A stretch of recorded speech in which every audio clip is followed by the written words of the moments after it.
Assalamualaikum warahmatullahi wabarakatuh.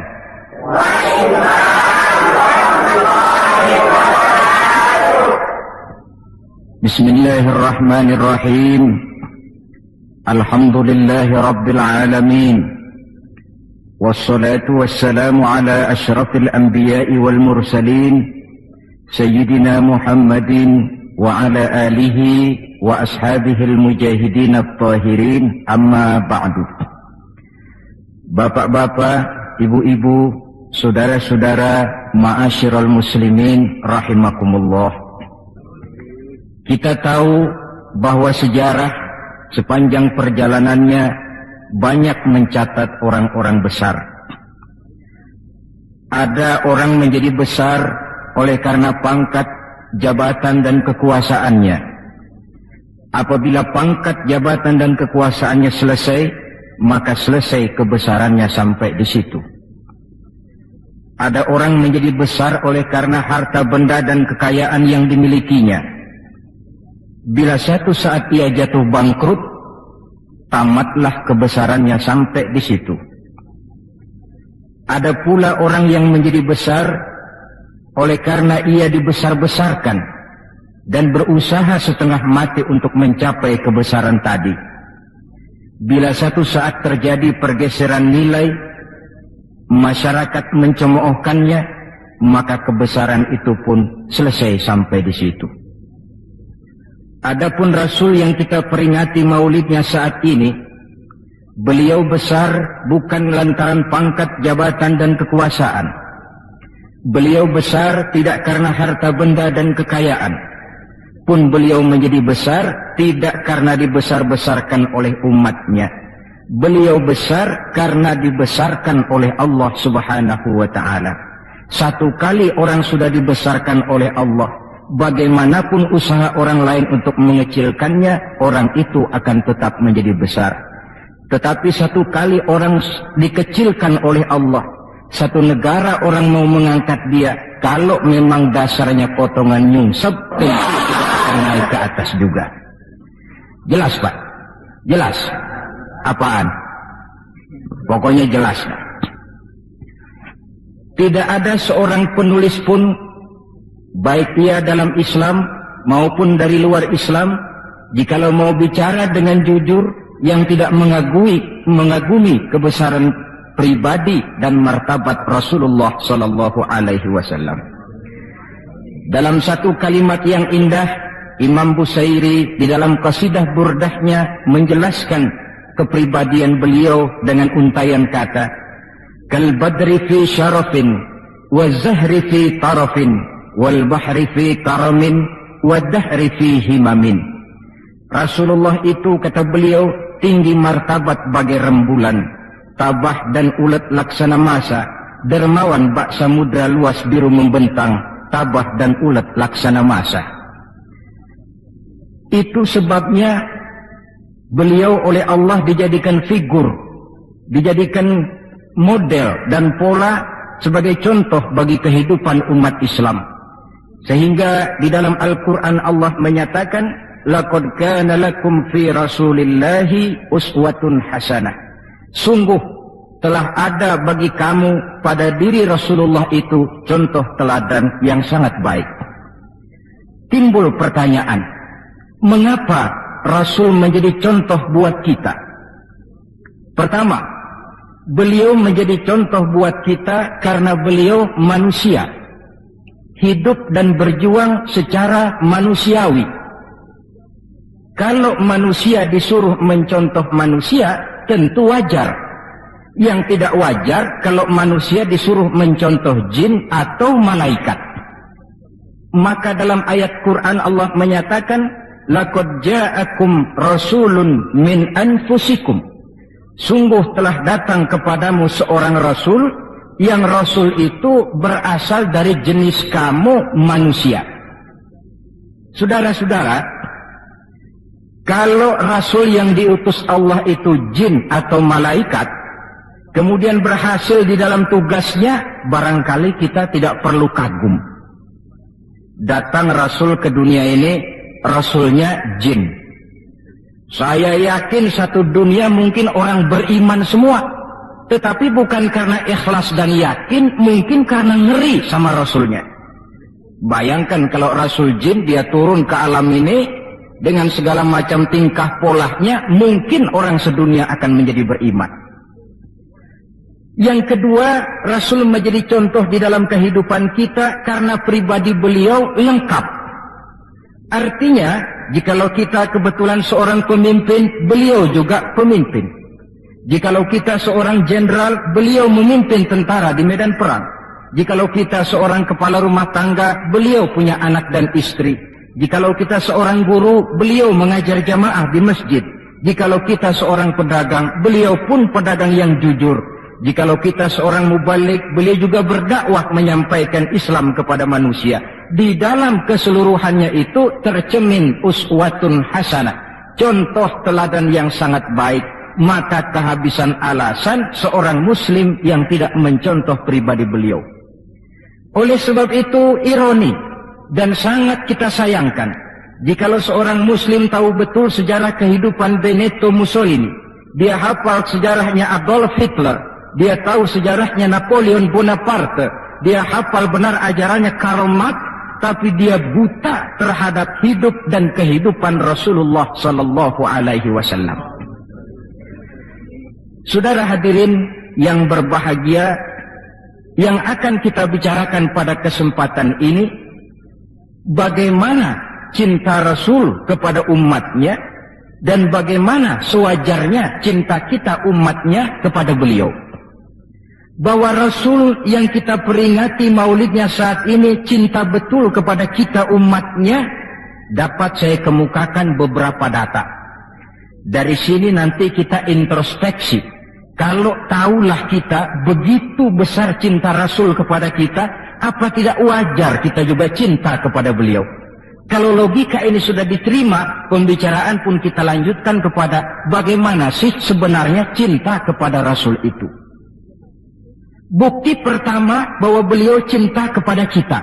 Saudara-saudara, menurut ukuran zaman sekarang, Rasulullah itu pan hidupnya miskin. Malahan ada satu doa yang sering beliau baca. Ini kalau doa ini saya kasih saudara-saudara, kira-kira mau diamalin kan? Kalau saya terus terang belum mau.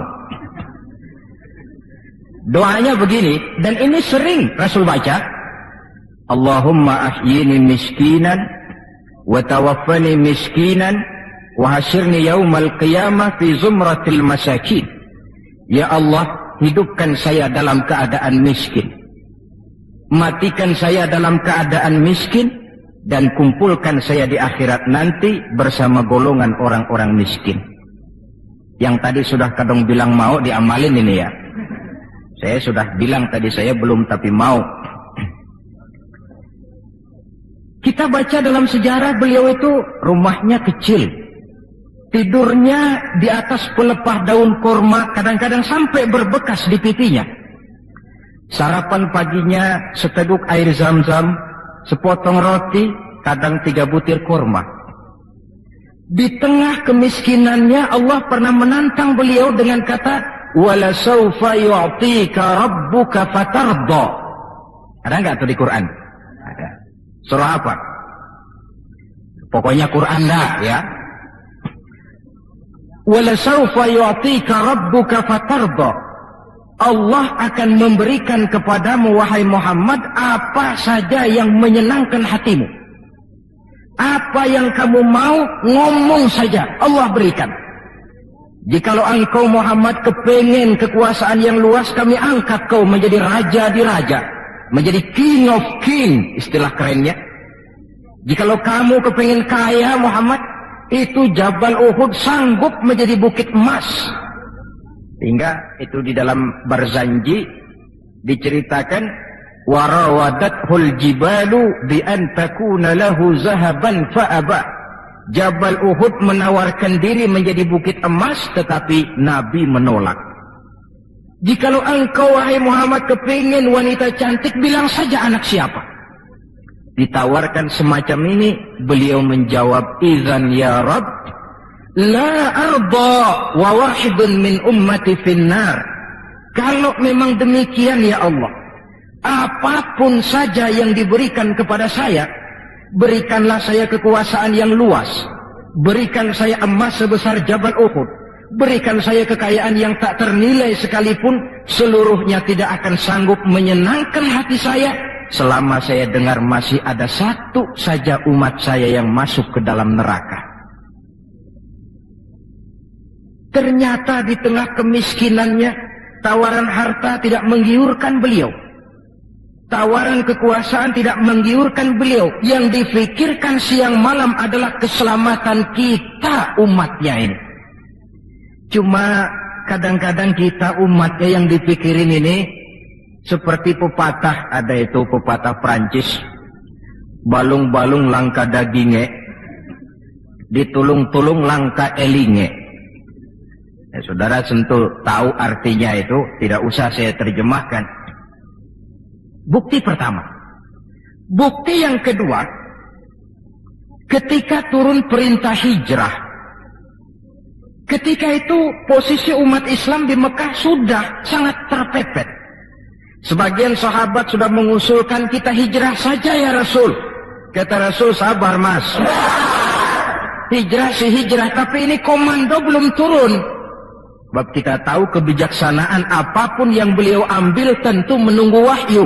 Wa ma yantiqu 'anil hawa in huwa illa wahyu yuha. Nah, lantas ketika benar-benar turun itu perintah hijrah, beliau pidato di depan para sahabat, saudara-saudara, perintah hijrah sudah turun. Berangkatlah tuan-tuan lebih dulu ke Madinah. Lalu Anda sendiri kapan ya Rasul? Saya belakangan. Kenapa mesti belakangan? Tuan-tuan harus tahu, yang dicari, yang dikejar-kejar, yang diancam akan dibunuh itu saya. Jikalau kita hijrah bersama-sama ke Madinah, kita akan dikejar-kejar terus.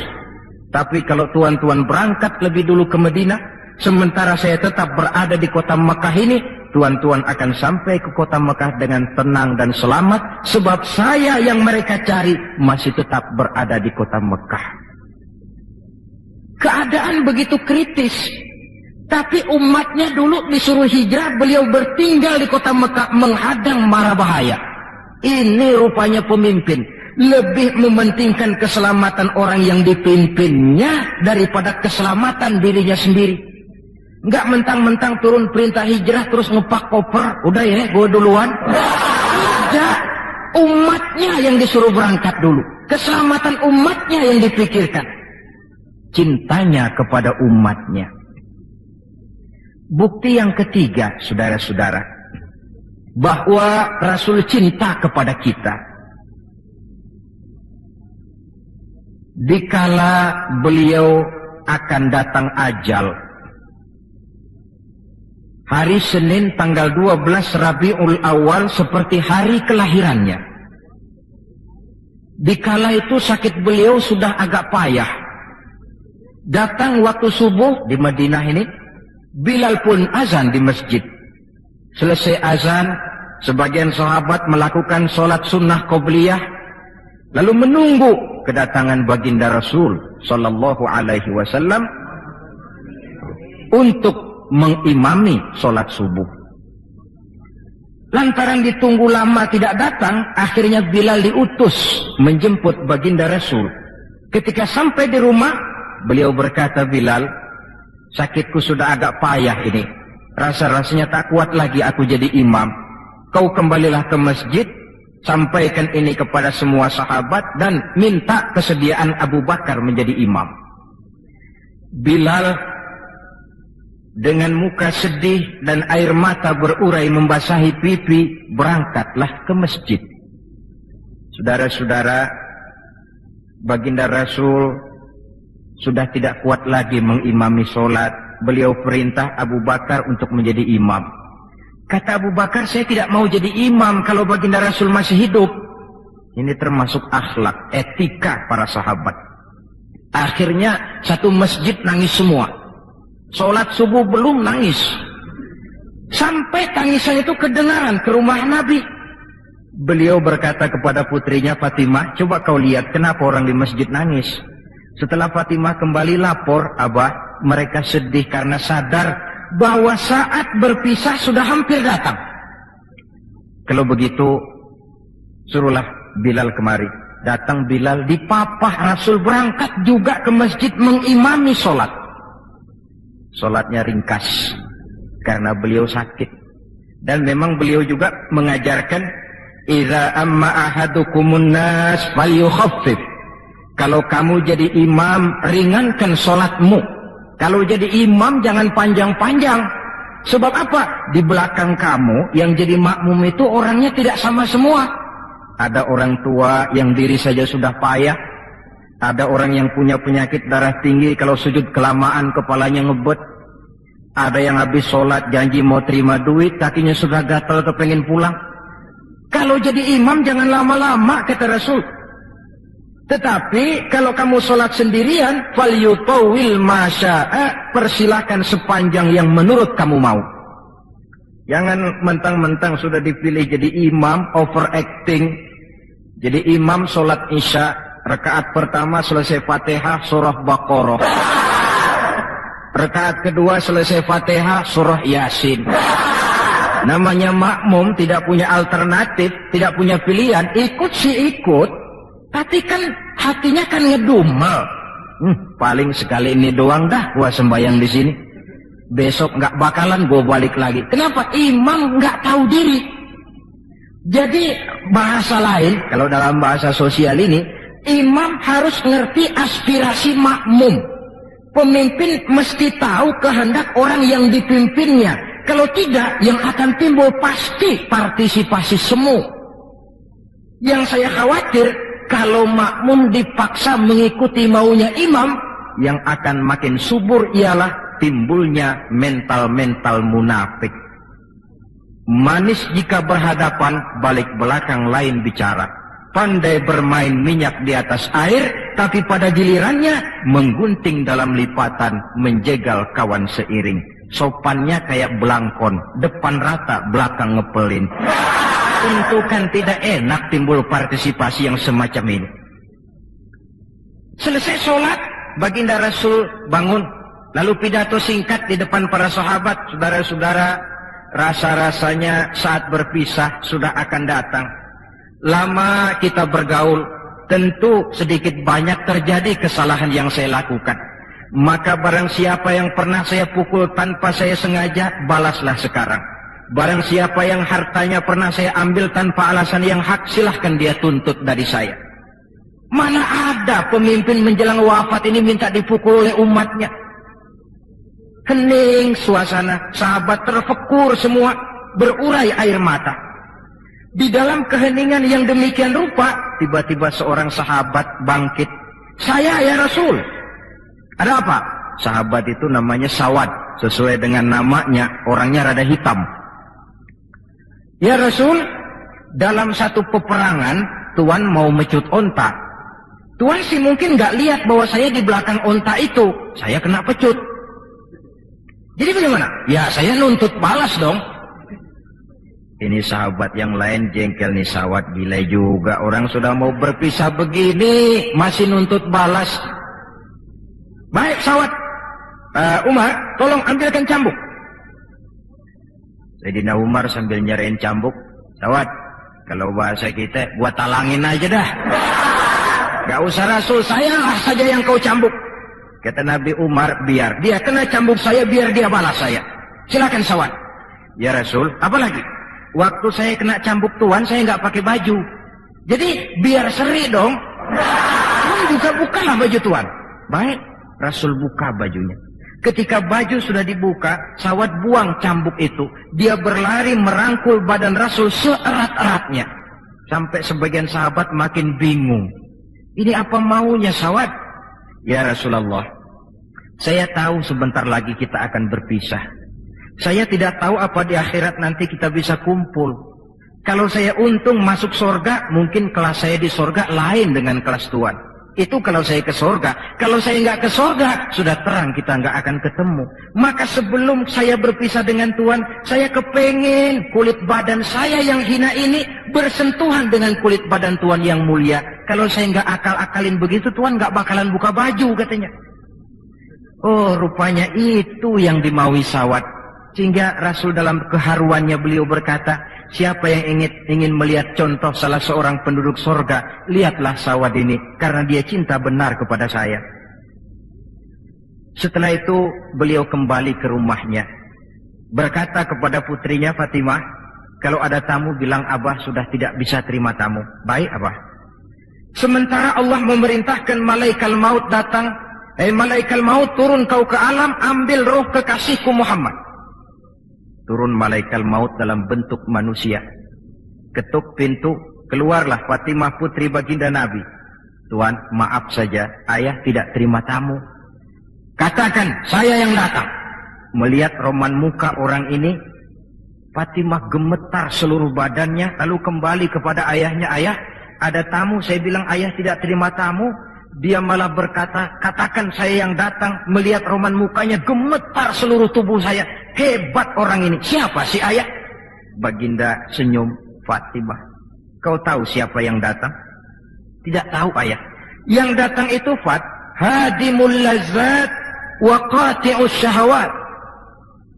Yang datang itu Fat, dialah yang menghancurkan seluruh kesenangan dunia. Dia yang memisahkan kita dengan semua yang kita cintai. Yang datang itu malaikat maut, Pak. Suruh dia masuk. Ketika malaikat maut masuk, ya malaikat maut sudah datang saatnya. Ya Muhammad. Aina Jibril? Malaikat Jibril di mana? Sebentar lagi dia datang. Ketika turun malaikat Jibril, baginda Nabi bertanya, akhbirni ya Jibril, mali indallahi minal karamah.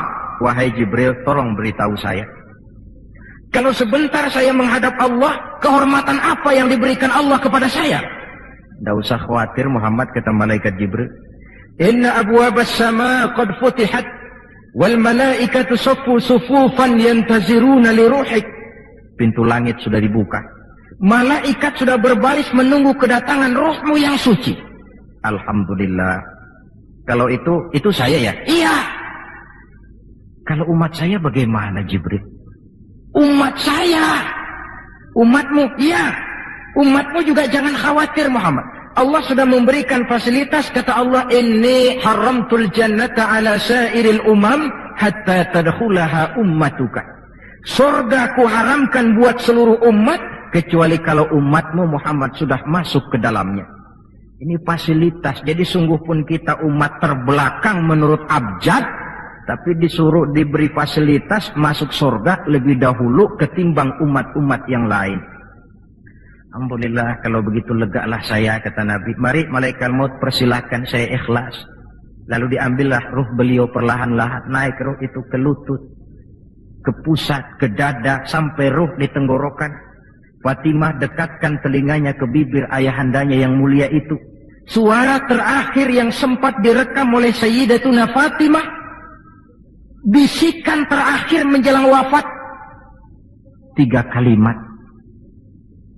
As-salah, as-salah, an-nisa, ittaqun nisa, ummati, ummati. Dengan kalimat itu beliau kembali menghadap Allah. Solat, jaga solat. Wanita, lindungi kaum wanita. Umatku, umatku. Itu kalimat terakhir yang beliau ucapkan. Kita umatnya yang disebut.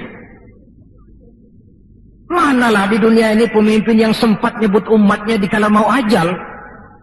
Napoleon Bonaparte, singa daratan Eropa, luas kekuasaannya. Dikala mau wafat dia tidak sempat nyebut bangsanya, bangsa Prancis. Yang sering dia sebut Margaret Josephine, Margaret Josephine, gacoannya. Adolf Hitler, gagah perkasa. Dikala hari-hari akhir kejayaannya, dia tidak nyebut Jerman. Dia tidak nyebut suku bangsa Arya yang dia agul-agulkan. Yang banyak dia sebut Eva Braun, Eva Braun. Sebagaimana Julius Caesar pun menyebut Cleopatra. Adapun baginda Rasul di akhir hayatnya tidak beliau nyebut bangsa Arab. Tidak anaknya, tidak istrinya, tidak sahabat dan orang-orang yang dekat dengan beliau. Tetapi yang disebut kita umatnya. pada detik-detik terakhir daripada kehidupan beliau. 3. Bukti yang keempat bahwa beliau cinta betul kepada kita umatnya. Nanti di akhirat. Ini sudah ada yang pernah ke akhirat belum? Sama. Mau? Bukan, kalau mau saya catat. Besok berangkat. Ini gampang kalau ada urusan ini. Nanti di akhirat, setelah Allah mematikan semua yang bernama hidup, maka yang pertama kali dihidupkan kembali pada kehidupan itu para malaikat. Setelah malaikat dihidupkan kembali, maka Allah memberikan tugas kepada para malaikat, katakanlah semacam panitia akhirat. Nah, malaikat Malik, siapkan itu neraka. Aku akan bakar itu bajingan-bajingan tengik, koruptor-koruptor, mereka yang ketika di dunia tidak mau sujud, mereka yang jauh dari majelis taklim, mereka yang benci kepada ulama. Kau Ridwan, siapkan surga. Aku akan balas hamba-hambaku yang ketika di dunia mereka rajin sujud, dekat dengan ulama, menyintai majelis taklim, gemar berbuat kebajikan. Kamu, Jibril dan Mikail, berangkat ke surga. Ambil kendaraan yang bernama Buraq, bawa pakaian kebesaran, turun ke alam, cari di mana kubur kekasihku Muhammad, bawa dia ke surga. Turunlah malaikat Jibril dan Mikail. Ketika itu alam sudah rata. Malaikat Jibril berdoa, ya Allah, saya mohon pertolonganmu agar bumi yang menyimpan tubuh suci Muhammad terbuka hendaknya. Terbuka kubur Nabi. Beliau bangkit dari kubur mengusap-usap mata seperti orang bangun tidur. Tengok kanan, malaikat Jibril. Tengok kiri, malaikat Mikail. Lalu beliau bertanya, Ayyu yaumin hadha ya Jibril? Ini hari apa ya Jibril? Kata malaikat Jibril, ya Muhammad, hadha ma wa'ada rahman. Inilah hari yang dijanjikan Allah. Ini hari kiamat Muhammad. Kiamat. Ya Jibril, jikalau ini memang hari kiamat, aina tarakta ummati? Kalau ini memang hari kiamat, Jibril, umat saya di mana? Kita yang ditanya. Bangun dari kubur, tahu kalau itu hari kiamat, pertanyaan pertama, umat saya di mana? Barangkali kalau saudara yang bangun paling dulu dari... Adapun baginda Nabi, saudara-saudara, ketika pertama bangkit dari kubur itu, kitalah umatnya yang menjadi pertanyaan pertama. Malaikat Jibril menjawab, ya Muhammad, tidak ada orang yang dibangkitkan sebelum kamu. Kaulah orang pertama. Lalu bagaimana sekarang? Kita ke surga. Perintah Allah, perintah Allah. Berangkat ke surga. Setelah di surga, beliau seperti orang bingung. Sampai Allah menegur, ya Muhammad, apa kurang enak surga? Enak ya Allah. Apa tidak cukup fasilitas? Cukup. Kenapa kamu seperti orang tidak betah? Saya mikir umat saya ya Allah. Iya, saya sudah enak-enak duduk di kursi empuk. Umat saya bagaimana umat saya? Jadi mau kamu bagaimana? Saya minta izin ya Allah, mau keluar dulu, mau tengok saya punya umat. Sudah di surga permisi keluar mau tengokin umatnya. Dikala kita umatnya lewat di atas sirat, beliau angkat kedua tangan seraya berdoa, Allahumma sallim sallim. Ya Allah, selamatkan umatku yang sedang lewat di atas sirat, selamatkan ya Allah. Dari dunia sampai akhirat beliau cinta kepada kita. Dari dunia sampai akhirat beliau bela kita. Betapa pemimpin semacam ini tidak kita cintai. Masalahnya sekarang, kalau kita sudah sependapat bahwa kita juga cinta kepada Rasul, apa sih artinya cinta kepada Rasul itu? Hadirin, pertama, man ahabba syai'an aktsara min dzikrihi. Siapa yang cinta sesuatu, dia tentu banyak menyebut yang dia cintai. Ini tandanya orang cinta, banyak nyebutin. Kalau saudara cinta kepada harta, tentu kalau ngobrol yang banyak saudara sebutin harta.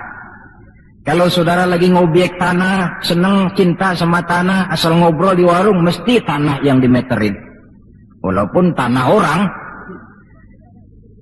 Kalau saudara kebetulan sedang jatuh cinta kepada seorang perempuan, bahkan dalam tidur pun kebawa-bawa namanya saudara sebut.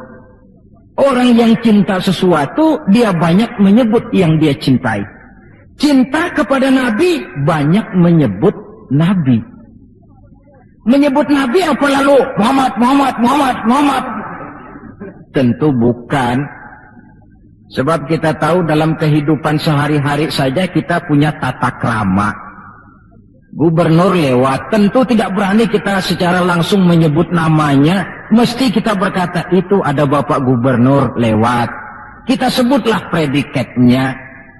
Itu ada Bapak Menteri lewat. Itu kepada pejabat.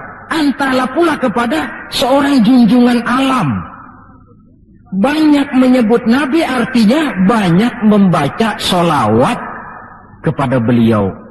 Sekurang-kurangnya Allahumma salli ala Sayyidina Muhammad wa ala ali Sayyidina Muhammad. Satu. Yang kedua, orang yang cinta kepada sesuatu biasanya menjaga, memelihara warisannya.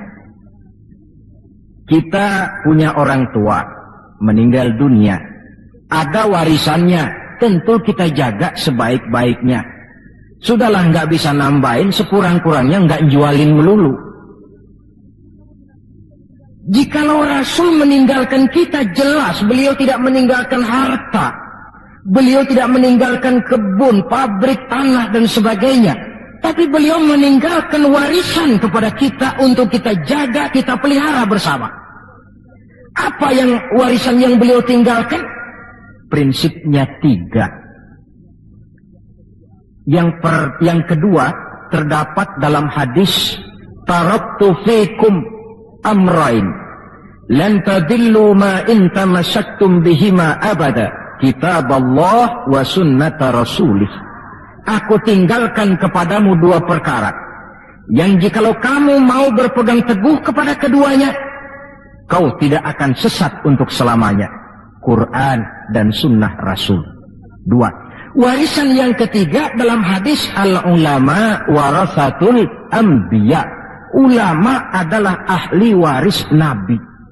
Kalau demikian, maka warisan Nabi itu 3. Quran, sunnah, ulama. Inilah warisan yang perlu kita jaga, warisan yang perlu kita pelihara, yang kita laksanakan dan terjemahkan di dalam kehidupan kita. Mari kita lihat. Warisan pertama, Quran. Kitab suci bagi kita umat Islam. Bagaimana cara kita memelihara warisan yang namanya Quran ini? Pertama, usahakanlah agar membaca Quran menjadi salah satu hobi di dalam kehidupan kita. Kata Nabi, innal ladzi laisa fi jawfihi syai'un minal Qur'an kal bait. Orang yang dari tenggorokannya tidak pernah keluar ayat Quran barang sepotong pun, belum pernah ngaji barang seayat pun, itu orang kata Nabi kayak rumah kosong. Rumah biar bagus, potongan Spanyol, gede, mahal, kalau kosong kan angker. Kuntilanak, tuyul, memedi, betah di situ.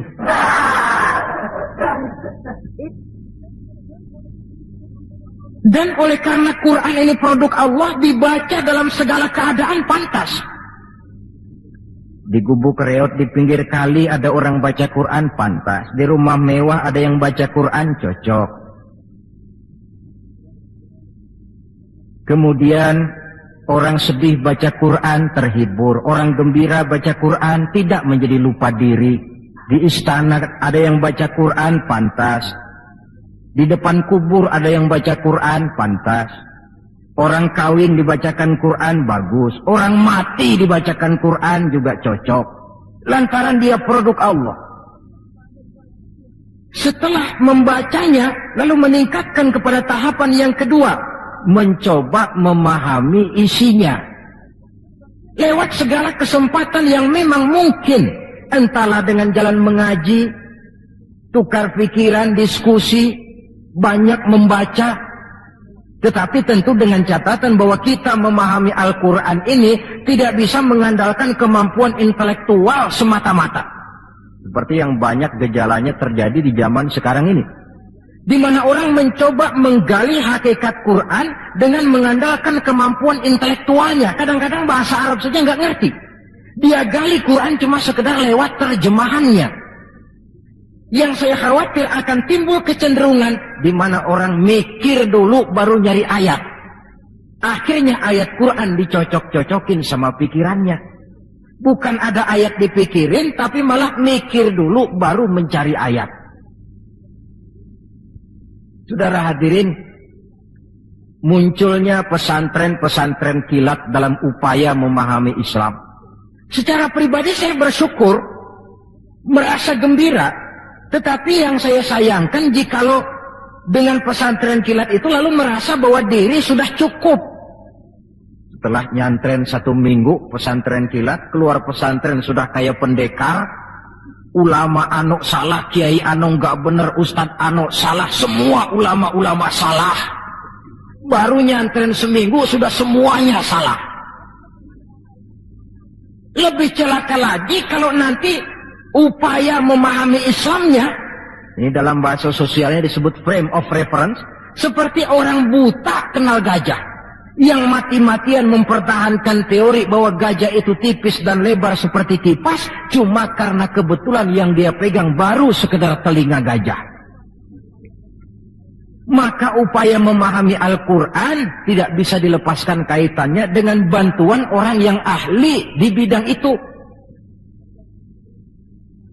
Barangkali sudah banyak terjemahan Quran di dalam bahasa Belanda, bahasa Inggris, apalagi bahasa Indonesia, yang agak sulit sekarang mencari terjemahan Quran di dalam kehidupan kita.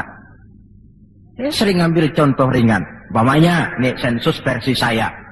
Konon kabarnya, menurut kata yang empunya cerita, penduduk Indonesia ini 90% beragama Islam, betul kan? Nah. Kalau saya numpang tanya, dari jumlah 90% ini, berapa persen yang bisa baca Quran? Kira-kira ada nggak separuhnya? Rasanya nggak ada. 30%? 20% ada ya? 20% adalah, kurang-kurang dikit sama kawan jadilah 20%. Dari jumlah 20% yang bisa baca Quran, numpang tanya lagi, berapa persen yang bisa baca dan tahu artinya? Ada 5%? Saya kira adalah 5% berikut santri-santri yang di pondok pesantren itu. Dari jumlah 5% yang bisa baca Quran dan tahu artinya, berapa persen yang bisa baca, tahu artinya, lalu mengamalkan ajaran Quran? Ini yang masih bisa dihitung dengan jari. Sehingga tidak heran bahwa umat ini mayoritas, tapi lebih sering jadi penonton daripada jadi pemain. Lebih sering jadi objek daripada menjadi subjek. Dalam bahasa Arabnya lebih sering menjadi maf'ul daripada menjadi fa'il. Sebab kuantitas yang tidak diiringi oleh kualitas, ini yang bahasa Nabi, ghusa'un ka ghusa'is sail, seperti busa di lautan.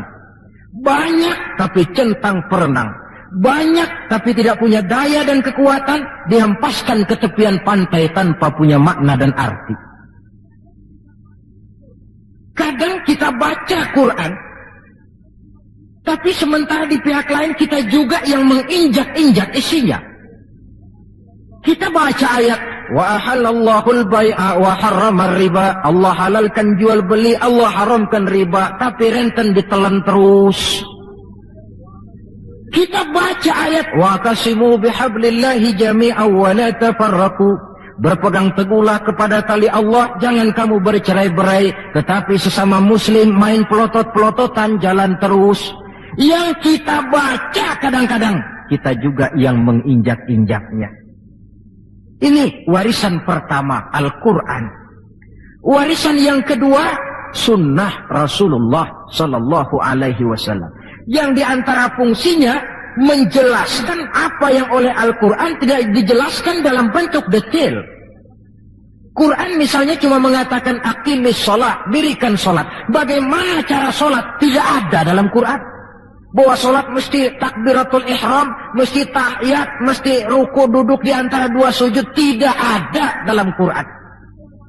Yang menjelaskan itu semua sunnah. Quran cuma menjelaskan wa atimul hajja wal umrata lillah.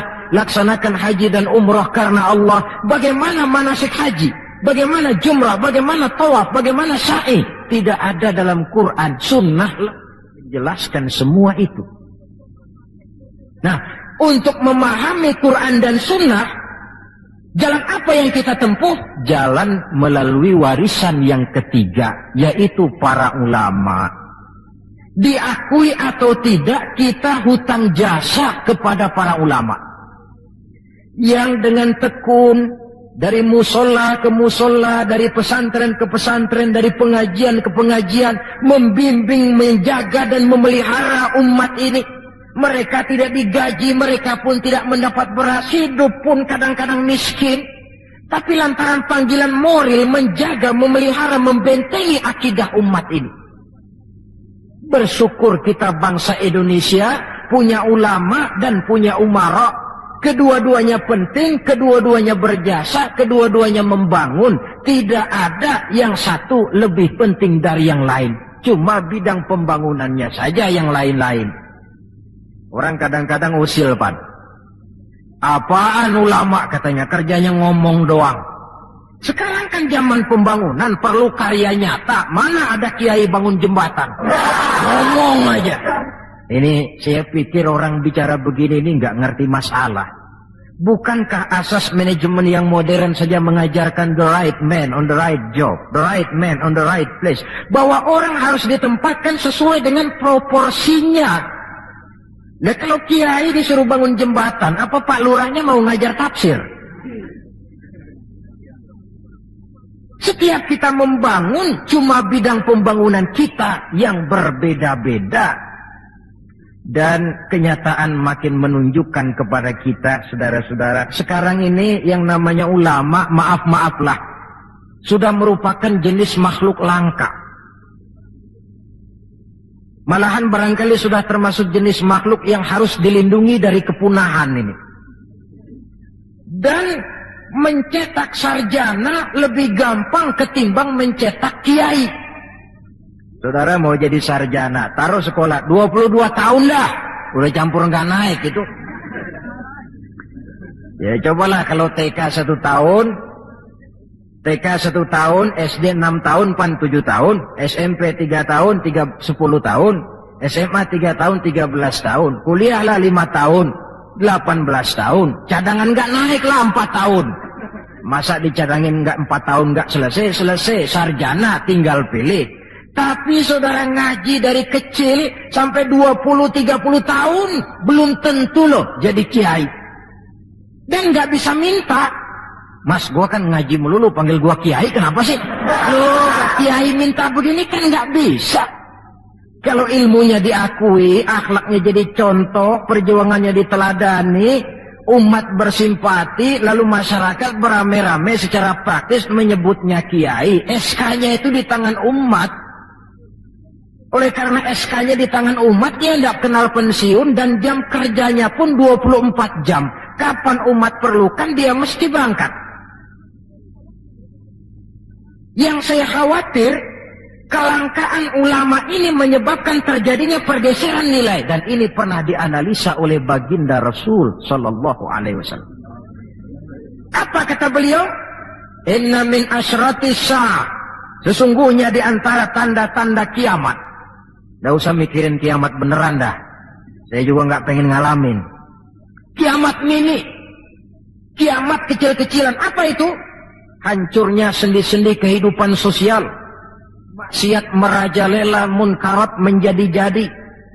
Yang benar jadi salah, yang salah dianggap benar, yang hak menjadi munkar, yang munkar dibilang hak.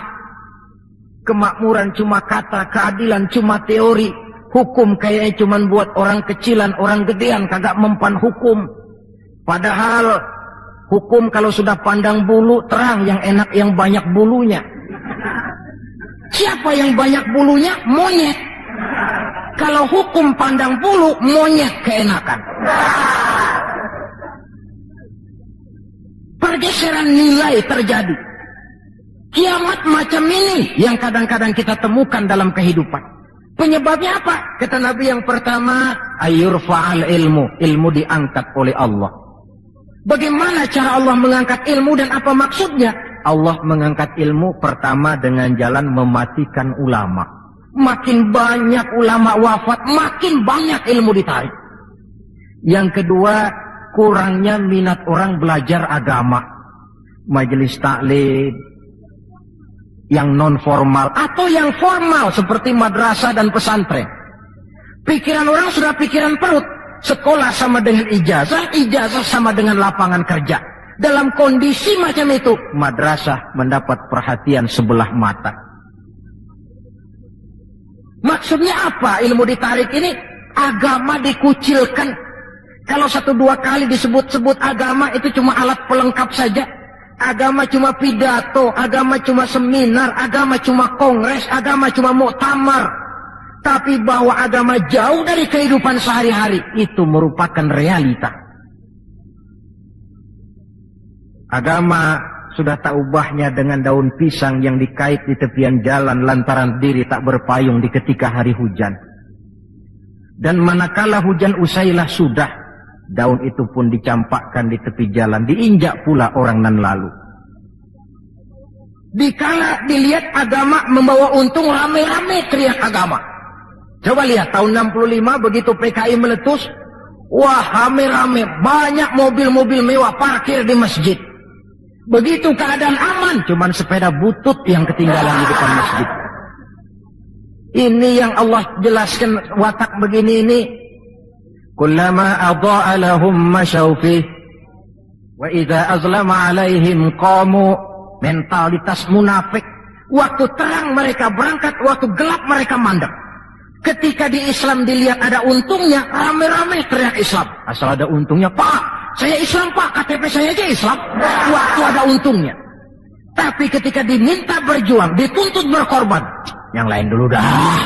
Yang lain dulu.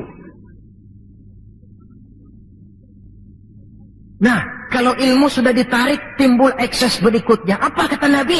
Wa yuzharul jahlu, nampak kebodohan di mana-mana. Lantaran ulama tidak ada yang menjelaskan halal haram, hak batil, ma'ruf munkar, tidak ada.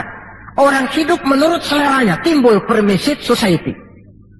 Terjadi pergeseran nilai. Akibatnya kata Nabi, wa yafshu zina wa yushrabal khamr. Maka zina pun dikerjakan terang-terangan. Arak jadi minuman kebanggaan. Sebagian anak muda belum bangga kalau belum bisa mabok. Yang nggak mabok dianggap kolot, kampungan lo.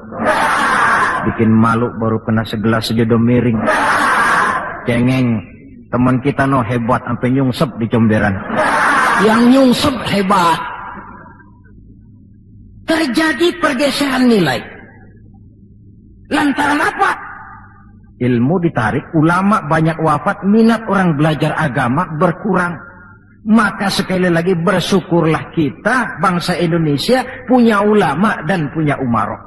3 warisan Nabi yang perlu kita pelihara jikalau kita cinta kepada beliau. Quran, sunnah, dan ulama. Kemudian yang terakhir, orang yang cinta sesuatu tentu dia mengikuti, mencontoh yang dia cintai. Jikalau kita cinta kepada baginda Nabi, sekurang-kurangnya kita mencontoh pola kehidupan beliau. Saudara remaja cinta kepada Michael Jackson, umpamanya. Tentu lalu timbul gairah nyontoh. Ini Michael Jackson bajunya potongannya bagaimana? Bikin. Kacamatanya model bagaimana? Beli. Rambutnya bagaimana? Oh, sebelah cukur, sebelah enggak. Bikin. Pokoknya pantas enggak pantas, nyontoh. Orang yang cinta sesuatu, dia contoh yang dia cintai. Jikalau kita cinta kepada baginda Nabi, pola kehidupan beliau pun kita perlu mencontohnya. Apa yang terpenting dalam kehidupan ini untuk kita jadikan contoh? 2 hal saja. Pertama akhlak dan yang kedua ibadah. Kita tahu akhlak beliau bukan cuma manusia, Allah yang puji. Wa innaka la'ala khuluqin azim. Engkau wahai Muhammad benar-benar berada di atas budi pekerti yang sangat luhur. Kalau Allah saja sudah memuji, apalah artinya pujian kita manusia ini? Allah saja memuji beliau, apalah artinya pujian kita ini? Tidak cuma teman, lawan pun mengagumi ketinggian akhlaknya. Kalau orang berakhlak kepada teman barangkali masih wajar, tapi berakhlak kepada musuh, ini yang tidak semua orang bisa. Pernah selesai sholat zuhur, beliau tidur di bawah pohon kurma. Datang orang kafir namanya Daksur menghunus pedang. Muhammad, kemarin banyak temanmu, boleh jadi kau bertingkah. Sekarang kau sendiri, kalau saya tebas batang lehermu, siapa yang akan tolong kamu? Dengan tenang beliau menjawab, Allah yang akan menolong saya. Kalimat Allah kalau diucapkan oleh orang yang jiwanya bersih, pengaruhnya lain. Daksur gemetar seluruh badannya mendengar kalimat Allah. Keringat dingin bercucuran sampai tangan licin, pedang terlepas. Jatuh pedang itu, diambil oleh Nabi. Kalau sekarang aku yang tebas batang lehermu Daksur, siapa yang akan tolong kamu? Dalam gemetar dia bilang, enggak ada ya Rasul, kecuali kalau anda mau memaafkan saya, maafin ya. Nabi menyerahkan pedang, bawa pulanglah kembali ke rumahmu. Jangan ulangi lagi perbuatan macam ini. Begitu mudah beliau memaafkan orang yang nyata-nyata mau menghabiskan nyawanya. Kita kadang persoalan yang sedikit saja marah suka berlaku perpanjangan waktu. Nggak cukup perpanjangan waktu, bisa ditambah perpanjangan generasi. Gara-gara jengkel sama bapaknya, anaknya kagak boleh main. Lu jangan main ke rumah temen lu si Fulan, kenapa? Gua lagi kesel sama bapaknya. Kesel sama bapaknya, anak nggak boleh main. Ini kan sudah ditambah oleh perpanjangan generasi namanya. Banyak contoh yang diceritakan dalam sejarah mengenai ketinggian akhlak beliau. Tidak cuma kepada teman, tetapi kepada musuh-musuhnya sekalipun beliau mempunyai akhlak yang sangat luhur. Dan akhlak inilah penilaian orang di dalam kehidupan kita. Seorang rendah yang akhlaknya tinggi jauh lebih baik daripada seorang besar dan tinggi, dalam arti entah jabatan, harta, kekuasaannya, tetapi berakhlak dan bermoral rendah. Dan jangan lupa, kehancuran suatu bangsa selalu dimulai dengan kehancuran moral daripada bangsa itu sendiri. Kita cukup prihatin yang hidup di abad 20 ini, insya Allah lah kita nggak akan mengalami banjir sebesar banjirnya Nabi Nuh. Tapi banjir abad ini polanya lain. Banjir maksiat dan munkar, banjirnya peradaban dan kebudayaan yang menghancurkan moral anak-anak kita. Banjirnya paham-paham yang menghancurkan, sekurang-kurangnya mendangkalkan kita punya akidah. Terhadap banjir-banjir semacam ini kita perlu punya kapal, supaya selamat diri, selamat keluarga, selamat generasi yang akan datang dari segala macam banjir yang tidak kita inginkan. Nah, untuk mencontoh akhlak beliau inilah kita perlu membaca, mempelajari peri kehidupan beliau. Akhlaknya ketika menjadi pedagang, akhlaknya ketika memimpin tentara, akhlaknya dalam kehidupan di rumah tangga, akhlaknya kepada para sahabat, akhlaknya menghadapi musuh sekalipun. Bukankah sejarah juga yang menceritakan kepada kita, pada waktu dakwah ke Taif beliau bukan disambut malah disambit. Ketika itu turun malaikat Jibril, ya Muhammad, kalau kau mau orang yang melontari kau dengan batu hancur, sekarang ini juga aku timpa mereka dengan Jabal Uhud biar mampus semua. Kata Nabi, jangan ya Jibril, saya ini diutus bukan untuk menghancurkan orang, saya ini rahmatan lil alamin. Jadi mau kamu apa? Saya cuma mau berdoa buat mereka, Allahumma hdi qaumi fa innahum la ya'lamun. Ya Allah, berikan hidayah, petunjuk kepada kaumku yang tadi melontari aku dengan batu lantaran mereka tidak tahu. Karena tidak tahu maka mereka lontari aku dengan batu. Andai mereka tahu, itu tidak akan mereka lakukan. Sudahlah dilontari batu, yang melontari batu malah didoakan dan doanya pun bagus. Akhlak di dalam kehidupan. Hal kedua yang mau kita contoh adalah ibadah. Hadirin, kalau ada satu-satunya manusia yang sudah mendapat jaminan ampun dari segala dosa, itu cuma baginda Nabi orangnya. liyaghfira lakallahu ma taqaddama min dzambika wa ma ta'akhkhar. Ya Muhammad, dosamu yang dulu, yang sekarang, yang akan datang, jikalau memang ada, semuanya sudah dijamin ampun oleh Allah. Tapi makin diampuni, makin banyak ibadahnya. Lantaran sandaran vertikalnya benar, beliau dekat dengan Allah. Lantaran Allah dekat, pertolongan selalu datang. Bukankah manusia cuma pandai berusaha dan berusaha, namun kepastian sepenuhnya di tangan Allah. Kesanalah kita perlu berhubungan secara baik, supaya maksud dan tujuan kita terlaksana. Nah, ibu-ibu dan bapak-bapak, maafkan saya, agaknya cuma sekedar inilah yang dapat saya sampaikan pada pertemuan kali ini. Mudah-mudahan cinta kita kepada baginda Rasul bisa kita wujudkan dengan pertama, banyak membaca sholawat kepada beliau. Yang kedua, menjaga warisan yang beliau tinggalkan, Quran, sunnah, dan ulama. Dan yang ketiga, mencontoh beliau sesuai dengan batas kemampuan kita sebagai manusia. Sekian dan demikianlah, lebih kurang mohon maaf. Usikum wa iyaya bitaqwallah. Wassalamualaikum warahmatullahi wabarakatuh.